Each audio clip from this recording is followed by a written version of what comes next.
دی فیلم تقدیم میکند برنامه تاریخی تاجیکان هر روز یک شنبه در شبکه دی فیلم با دکتر علم‌های تاریخ سیف الله مولاجان.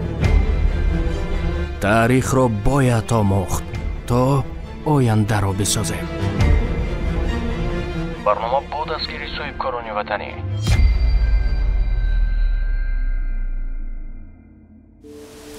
السلام علیکم بینندگان ارجمند. گفتار امروزی ما با یکی از دوره‌های بسیار مهمی تاریخی مردم تاجیک، با یکی از دوره‌های بسیار مهمی تاریخ شرق و غرب و عموما تاریخ جهان، دوره استیلای یونان یا که استیلای یونان و مقدونی ها با رهبری اسکندر است. شما میدونید که ما اگر در خاطر داشته باشید در گفتمان گذشته پیرامون شاهنشاهی هخامنشی‌ها یا که یکی از نخستین امپری های تاریخ هخامنشی‌ها صحبت کردیم و بیشتری وقایع و حوادثی که در این دوره تاثیر گذاشت در گفتمان گذشته گفته شد. در ارتباط با پرسش نخستین که چرا یونان به ایران و آسیا مرکزی حمله کرد، همین را میخوام گفتن که طوری که در این گفتگوزاری گذشته ما در صحبت گذشته ما اشاره کردیم، در زمان داریوش دقیق ترش در سال 486 تا میلاد یک حادثه شروع شد، رخ داد که این به 1 سال و 2 سال انجام نپذیرفت. این حادثه هم در تاریخ با نام جنگ های یونان و پارس مشهور است و این جنگ اگر در سال 486 در زمان سلطنت داریوش کبیر اگر شروع شده باشد، این تا سال 449 یک حدود 40 سال این جنگ ها ادامه یافتند.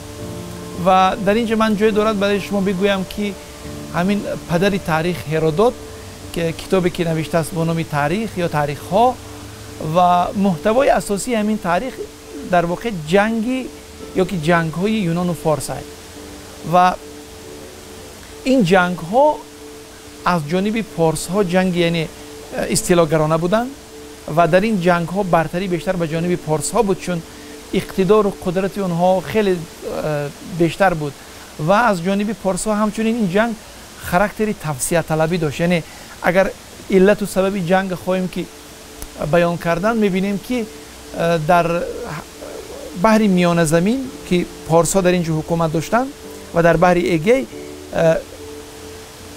شهرها و کشورهای خردی که پولیس میگفتند، پولیس های خرد یونانی بودند و پارس ها بر اینها حکومت داشتند، حکومت میکردند و از اینها باج طلب میکردند، انداز طلب میکردند. به همین خاطر این جنگ ها شروع شدند و این جنگ ها 40 سال ادامه پیدا کردند. در نتیجه این جنگ ها افراد زیادی کشته شدند.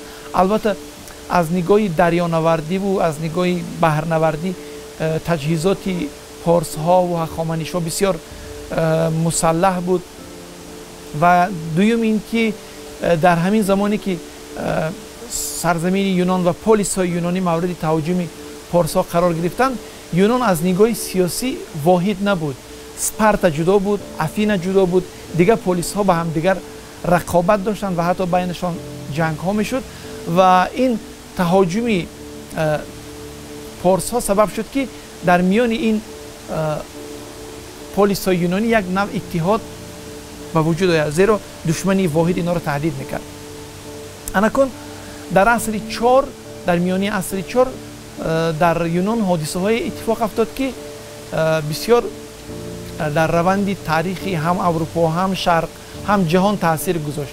یکی از این حادثه این بود که مقدونیه که یکی از زمین مضافات های یونان بود بر دیگر مضافات پیروز می شود و فیلقوس دوم حکومت به دست می گیرد و شروع می کند آمادگی برای مبارزه با ایران و مبارزه با جنگ با امپری هخامنشی‌ها.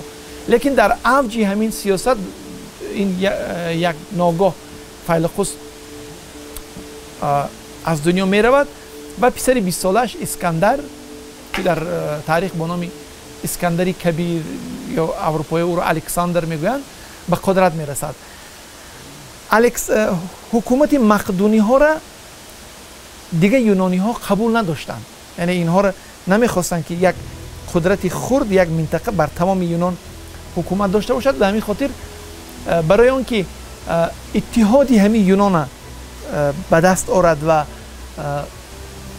به ضدیت ها خاتمه بخشد، یکی از راه ها را اسکندر در همون دید که به سمت شرق هجوم کنند و در سمت شرق رئیس شرق یا که حاکم شرق در مجموع در اون زمان پارس ها بودند و در سیمای هخامنشی.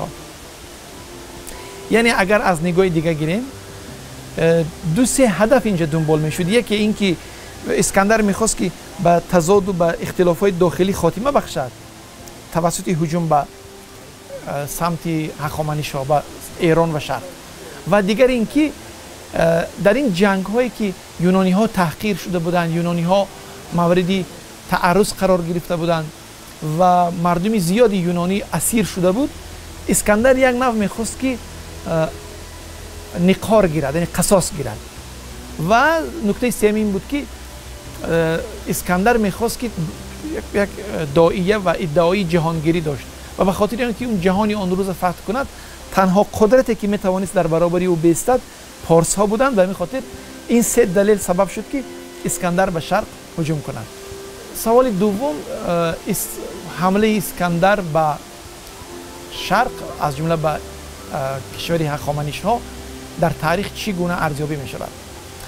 من باید بگویم که اگر ما از نگاهی تاریخ نگاران اروپا اگر به این حادثه بها دهیم، اروپاییان که همیشه تاریخ از زاویه دید خودشان، از نگاهی با نگاه خودشان، با عینک رنگ آلوده مغرضانه خودشان میبینند، در نگاه اروپایی ها همین تصرفات اسکندر و هجوم های او به سمت شرق خاراکتری آزادی خواهی داشتند، خاراکتری یعنی صادر کردن تمدن داشتند، چون خود اسکندر، یونانی ها و مورخان یونانی نسبت به مردم شرق با یک نفرت نگاه میکردند و مردمان غیر یونانی را اینها از خودشان پایینتر میدیدند، یعنی همون به مردم سایر کشورها به دیده تحقیر مینگریستند.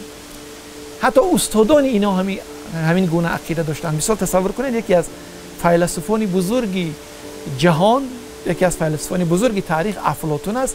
افلاطون ما میدونیم که استاد ارسطو است و ارسطو استاد اسکندر است. همین افلاطون در یک سخنش میگه که من خدا رو شکرانه میکنم که یونانی آفریده شدم نه غیر یونانی، و مرد آفریده شدم نه زن. اگر شما همین نگاه اگر ببینید، در این یک تبعیض، یک بالا برداشتن جنس مرد بر زن که خاص تفکری دنیای قدیم بود و برتر دانستن یونانی بر غیر یونانی بر الان مشاهده می شود. و این خاطر یونانی ها، مورخان یونانی وقتی کتاب می نوشتن، بینندگان شما باید این چیز در گفتارهای من بعدی ما هم توجه داشته باشید. هر کشوری که کشوری دیگر استیلا میکنند، همین کاری خودش کشورکشایی، کاری خودش فتوحات نام میبرد، کاری خودش نجات دادن. همین حالت ما در زمان عرب ها را میبینیم که اونا فتوحات می نویسند. ما همین حالت در زمان مغولا هم میبینیم. همین حالت در دوره استیلای آسیای ما از جانب روسیه را میبینیم که این کشورکشایی نامیده می شود. همین نوع تفکر در امروز در جهان بینی امریکایی ها را ما میبینیم که همون تهاجمات خودشون توجیه میکنن، میگن که ما برای اون آمدیم که مثال یک کشور میگه که ما آمدیم که به شما تمدن آوریم، کشوری دیگه میگه که من آمدم که به شما آزادی بشر بیارم، کشوری سوم میگه که من آمدم برای شما دموکراسی بیارم. و همین خاطر ما باید خواننده ما وقتی باید آثار یونانی را درباره این اصطلاح میخواند همین نکته در نظرش باشد. چرا؟ به خاطر اینکه تمام معلوماتی که درباره جنگ‌های اسکندر و لشکرکشی‌های اسکندر است از آثار خود یونانی ها و ریمی ها باقی مانده است. یعنی اونا همون نوعی که همون حادثه را میخواستند دیدن تصویر کردند. و این خاطر وقتی که ما باید به این نقطه ها، به این حادثه ها، به این دوره وقتی که ما بها میدیم، باید همین چی در مد نظر ما باشد که ما باید بدونیم که با کی طرفیم، یعنی با نفرای طرفیم که ما را وحشی حساب میکردن و آمدن خودشون همچون نجات بخش و تمدن آور تلقی میکردن. و این نکته همیشه در ذهن ما باید باشد که وقتی که میخوانیم اون آثار توانیم تشخیص دادن که کدامش درست است کدامش نادرست. و نکته سوم این که باید ما این نکته رو بدونیم که لشکرکشی های اسکندر همراه با کشتار زیاد، همراه با تعدی، همراه با غارت، همراه با تجاوز و همراه با خرابکاری بود. دو مثال میارم. شما بینید اسکندر وقتی که به پایتخت پارس ها که ما امروز همون یادگاری با نام تخت جمشید مشهور است در ایران در نزدیکی شیراز، و خود یونانی ها پرسپولیس یعنی شهری پارس ها می نامیدند. اگر شما یک وقت نصیب کند این شهر ببینید تعجب میکنید از شهامت و از حشمت و از زیبایی این بنا که اینک 2500 سال شد این بنا در ویرانه است و در بالای آن شبانه روز باران و برف و تابش آفتاب میدوند. لیکن وقتی که اسکندر همین پایتخت گرفت چگونه رفتار کرد؟ شما به یاد بیارید اون رفتاری که کوروش در بابل کرد که نه شهری بابل را ویران کرد، نه آرامگاهی بابلی ها را ویران کرد، نه زیارتگاهشون را ویران کرد. برعکس در نزد خدای بابلی ها مردم قربانی کرد، یعنی گفت که من به دین شما احترام دارم. یا که یهودی ها را ما گفتیم که یهودی ها را آزاد کرد از اسارت، گفت برگردید به اورشلیم و معبد خود در اورشلیم معمور سازید و در اونجا به خدای خود نیایش کنید و خدای خود بپرستید. وقتی که اسکندر به پارس می آید و این کشور تصرف می کند، نخستین کاری که می کند همون نسخه واحدی کتاب مقدس زرتشتیان اوستا را جمع می کند و به آتش می کشد. و ما می دونیم که تو زمانی ما تنها یک قسمت ناچیزی اوستا به یادگار مانده است. یعنی این کتابی که میگن که در 12000 پوست گاو نوشته شده بود از جانب اسکندر به آتش کشیده میشد. و بیهوده نیست که مردمان پارس اجداد ما اسکندر، اگر اروپایی او رو اسکندر کبیر نامند، اجداد ما اون اسکندر گجستک میگفتند، یعنی اسکندری نامبارک، اسکندری ویرانکار، اسکندری که نیروی شیطانی و اهریمنی داشت. یعنی وقتی که ارزیابی میکنیم این نکته باید در نظر ما باشد که ما با کدام دشمنی در طرف ما، رقیب ما کی است. مقاومت مردم ایران و آسیای میانه در برابر اسکندر چگونه بود؟ باید یک نکته ما در مد نظر داشته باشیم که آسیای میانه در زمانی که اسکندر حمله کرد، ما با ایران و با بابل و با این مصر و حتی با همین این قلمروی گسترده در تحت یک امپراتوری، در امپرای همین هخامنشی بودیم و ما گویا که یک دولت بودیم. لیکن یک نکته رو باید تاکید کنیم که چرا یک امپری بسیار قدرتمند، یک مردم بسیار جنگی و در فن جنگ بسیار ماهر، یعنی پارس ها و ماد ها و سغدی ها و بختری ها و دیگر مللی که از نگاه نیروی جنگی بسیار قوی بودند، نتوانستند در برابر اسکندر بیستند. این مثل همین دوره های دیگری تاریخ است. وقتی که اسکندر میخواست به سرزمین ما حمله کند، او توسط جاسوس هاش از وضعی که در ایران بود بسیار خوب آگاهی داشت. در ایران چی وضع بود؟ در مرکز این امپراتوری وضع چنان بود که در میان خاندان شاهی بسیار ضدیت بود و این ضدیت تا به درجه رسیده بود که یکی از شاهزاده ها وقتی که به قدرت میرسد، به خاطر آن که اون برادرای دیگرش از تخت دور کند و تخت و تاج خودش گویا که امین نگه دارد، در نتیجه یک تفتیه، یک کاری بسیار زشت، این همین برادراش جمع میکنن در داخل یک کشتی. میگه ما باید یک صحبت خاصه داشته باشیم و کشتی رو میبرد به میان بحر. وقتی کشتی رو به بحر میبرد، کشتی رو آتش میزند. در همین نتیجه همین کشتار 110 یا 114 برادری خودش این آدم میکشد. شما تصور کنید یک آدم به خاطر اینکه قدرت خودش، پایه های قدرتش نگه دارد، به چه کشتار دست میزند. و وقتی که خودش به قدرت میرسد در داخل دولت ناآرامی و در داخل دولت پراکندگی بود و اسکندر از همین حالت بسیار خوب آگاهی داشت. وقتی که هجوم میکند اسکندر در محاربه های اولینی که در حدود بابل، در حدود مصر و در سرحد خود ایران شدند، در همین محاربه های ایسا، گاوگامیل و گرانیک، لشکر اسکندر بر لشکر دارا پیروز شد و خود دارا روحی جنگی را باخته بود و میگن در نتیجه یکی از همین تبدلات ها دارا خودش کشته می شود و اسکندر به خاطر آنکه هجومش به منطقه های منبعدی خود ایران و آسیای میانه دوام دهد، خودش همچون انتقام گیرنده از کشنده های قاتلین دارا اعلام میکند و در میان این حکومت هایی که تابع هخامنشی بودن از همه قدرتمند همون خترپوند یا که سترپ بختر بود. سرزمین امروزی ما و قسمت ازبکستان و افغانستان میگفتن بختر و همین بس نام یک سرلشکر که حاکم بختر بود با اسکندر جنگ میکند و وقتی که به عقب نشینی میکند و به آسیا، به حدود افغانستان امروزه و آسیای میانه میآید، اسکندر به دنبال او میآید به آسیای میانه. یک نکته من باید بگویم که نسبت به مردم ایران، مردم آسیای میانه در مقابل اسکندر بسیار با شهامت و بسیار با دلاوری و با قهرمانی جنگیدند و این سببش در چی بود؟ به خاطر آن بود که در هر صورت در دستگاه مرکزی هخامنشی‌ها اختلافات زیاد بود. مبارزه برای تاج و تخت و برای وظیفه ها که بسیار زیاد شده بود، همین دولت هخامنشی‌ها نتوانستند که مردم به سوی خودشان جلب کنند. یعنی لشکر در 3 محاربه شکست خورد و تمام حدود ایران و عراق امروزه دروازه ها گشاده شدند و در مدت کوتاه تصرف شدند. اما در آسیای میانه ما دلاور با نام سپیتمین سغدی داشتیم که این دلاور واقعا هم کارنامه کرد، واقعا با تمام شهامت جنگید و اگر شما یگان روز نصیب کند و دست دهد و این آثار یونانی را اگر بخوانید، بینندگان ارجمند که با زبان‌های گوناگون دنیا از جمله با زبان روسی، با زبان فارسی ترجمه شده است، شما خوانید تعجب میکنید که یونانی ها اینقدر از سپیتمین یادآور میشوند و کارنامه او را ستایش میکنند. میگن که یعنی نه بابل یک سرزمین بسیار قوی، نه حدود ایران،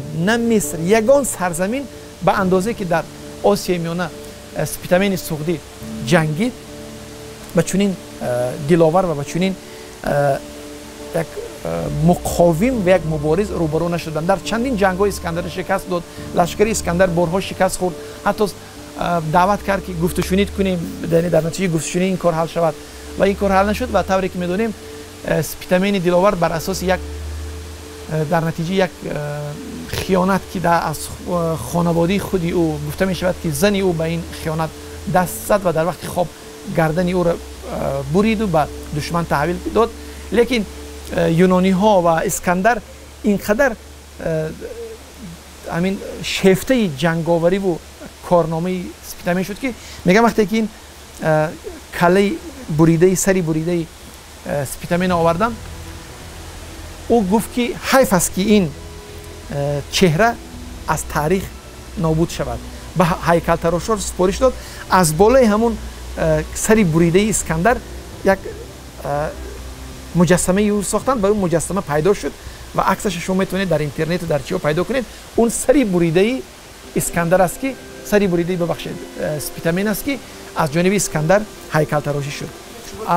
و این نکته هم باید بگویم که هرچند در نتیجه یک خیانت کشته شد سپیتمین، لیکن همین خائن در نظر همه خائن است. وقتی میگن سری بریده این سپیتمین ناکام آوردن، اسکندر خوشحال شد که دشمنش از بین رفت، اما این خائنین به مکافات عملشان رساند. گفت که شما خیانت کردید به سرور خود، به شوهر خود، به رهبر خود، به سید خود و این خاطر شما بهتر از این مکافات برای شما نمیتواند بدن که شما باید از دم تیغ گذرانید و اونها را از بین برید.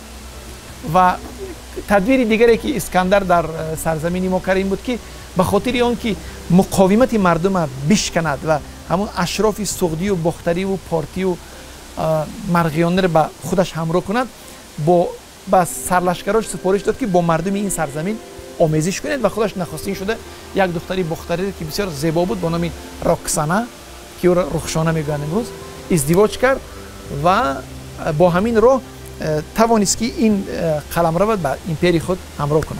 این دوره در تاریخ ما چی نقش داره؟ یکمی نقش این بود که ما باید این چیز فراموش نکنیم. وقتی که همین دوره‌های استیلا رو ما ذکر میکنیم، یک چیزی باید فراموش نکنیم که استیلا خواب پیشرفت بیارد، خواه ترقی بیارد، خواه یک رفاه بیارد، استیلا است، استعمار است، یعنی از بین رفتن آزادی است. یکم این که کشوری ما استقلالش از دست داد. این یکم پیامد بود. پیامد دوم بود که بهترین زمین ها، بهترین وسیله ها، بهترین مال، صاحب تجارت خود یونانی ها گشتن. یعنی تجارت جهانی که در دست سغدی و بختری و پارس ها بود به دست یونانی ها افتید. سومین پیامدش این بود که یونانی ها با هر امکانی که در دستشون بود فرهنگ خودشون در اینجا جاری کردن. شما اگر یگان وقت چشمتون گذرتون اگر به آثارخانه ها از جمله آثارخانه ملی یا آثارخانه بستانی افتاد، شما اونجا میتونید دیدن که بنا و معماری و تمامی هیکل تراشی همه دستاوردهای این دوره که از زیر زمین تاجیکستان یافت شدن نشان میدهد که فرهنگ یونانی چقدر در این وقت پیروز شد. و حتی خط ما به حاشیه را، خط باختری و سغدی را از صحنه دور کردن، خط خودشون جاری کردن، یعنی خط یونانی را حتی شما این چیز در همین بازیافتا دیده میتونید. بعد یونانی ها آیین زردشتی را طوری گفتیم همین کتابی اوستا را از بین بردن و خداهای خودشون، اگر مردمی پارس و مردمی سغدی و باختری زردشتی باشند و خدای یگانه اهورامزد را اگر بپرستند، یونانی ها چند خدا داشتند. خدای برق، رعد و برق بود، خدای آفتاب بود، خدای شب بود، خدای روز بود. بعد از بالای اینا یک خدای دیگه بود با نام زئوس و اینا مجسمه سازی داشتن. اپولون بود، یوپیتر بود. یعنی همین بسیار خدایری بر این سرزمین آوردن. و یک پیامد دیگری آمدن اسکندر و یونانیان بود که اخلاقی بسیار فاسدی خودشانه که بعضی اون حتی سخن گفتن دشواری میکشد آدم، یک اخلاقی بسیار فاسد به میان مردم آوردن و همین اخلاق در میان مردم اخلاقی مذموم و اخلاقی ناپسند در بین مردم جاری کردن. اینا از پیامدهای بد.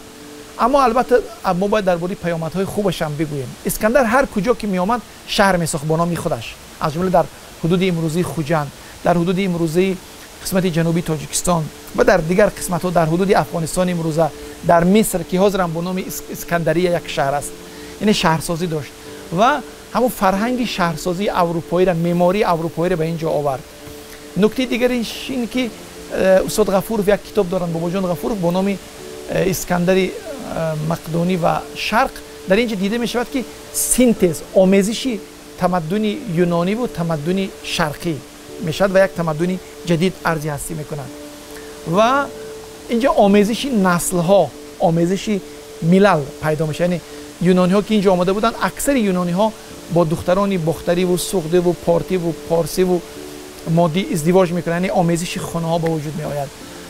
و نکته آخرین این که این دوره در تاریخ ما همچون دوره برقرار شدن ارتباط نزدیک بین شرق و غرب است، چون که هندوستان هم تصرف شد، آسیا مرکزی هم، ایران هم، عراق هم، مصر هم، خود یونان قریب، یعنی یک کشوری که امروز میتوان گفتن که در همین جایی که ایمپری اسکندر است امروز تقریبا بیشتر از 50 تا 70 کشور امروز هستی میکند و ارزی هستی و همین کشورها در ترکیب یک ایمپری ارزی هستی کردن و خانوها بین هم ارتباط کردن، داد و گریفت کردن و نزدیکی تمدن ها به میان آمد. ما در تاجیکستان صدها نام اسکندر داریم. ما در تاجیکستان بعدا منظره ها داریم که با نام اسکندر است. مسئله تاثیرگذاری این فرهنگ باید همین گویم که شما تا امروز، من شما تا امروز میبینیم که اسکندر هرچند 2400 سال قبل از این به سرزمین ما هجوم کرد، اما تأثیر فرهنگ یونانی از جمله نام‌های یونانی، نام خودی همین اسکندر تا امروز در میان مردم ما باقی است. و یک نکته رو باید فراموش نکنیم که در بعضی آثار دانشمندان ما اسکندر همچون یک پادشاه عادل، از جمله مثال در خردنامه اسکندری، در اسکندرنامه و در دیگر کتاب ها ما میبینیم که از اسکندر همچون یک شاه عادل، یک شاه رعیت پرور ساختن که این همون تأثیری همون فرهنگ گذاری و تأثیری همون تبلیغ است. و یا اینکه امروز در حدود تاجیکستان هم هست، مثلا در بعضی قسمت های ما کولها، موضع ها، شهرها به نام اسکندر گذاشته شدن یا که همچون نام اسکندر یادآور میشن که البته این چندان درست نیست.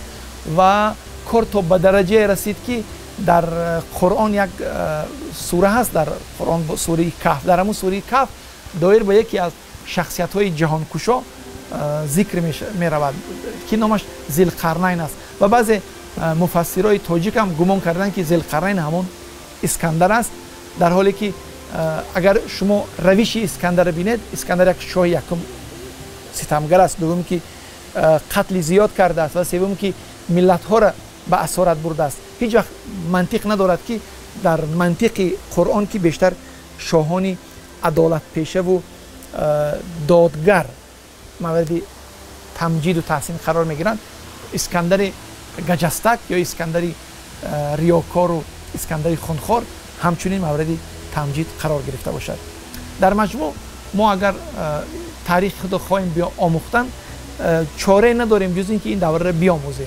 البته به خاطر اینکه این دوره خوبتر آموخته شود، آثار زیادی نوشته شده است با زبان یونانی، با زبان‌های گوناگون، با زبان ریمی، با زبان عربی است. از جمله بعضی این آثار با فارسی ترجمه شدند و دانشمندان ما هم در این زمینه کارهای کردند و برای مفصل و بهتر آموختن از شما دعوت میکنم آثاری به این دوره بخشیده شده را مرور کنید و معلوماتی بیشتر پیدا کنید. امیدوارم که در خاندان شما همیشه آگاهی، بصیرت، خویشتن شناسی و در جامعه ما خودآگاهی و آگاهی بخشیدن همیشه شعله آگاهی بخشی همیشه فروزان باشد. به امید سرسبزی و خانوادگی شما تا برنامه‌های دیگر. دی فیلم تقدیم میکند برنامه تاریخی تاجیکان هر روز یک شنبه در شبکه دی فیلم با دکتر علم‌های تاریخ سیف الله مولاجان. تاریخ را باید آموخت تا آینده را بسازیم. برنامه بود از گیری صاحب کارانی وطنی.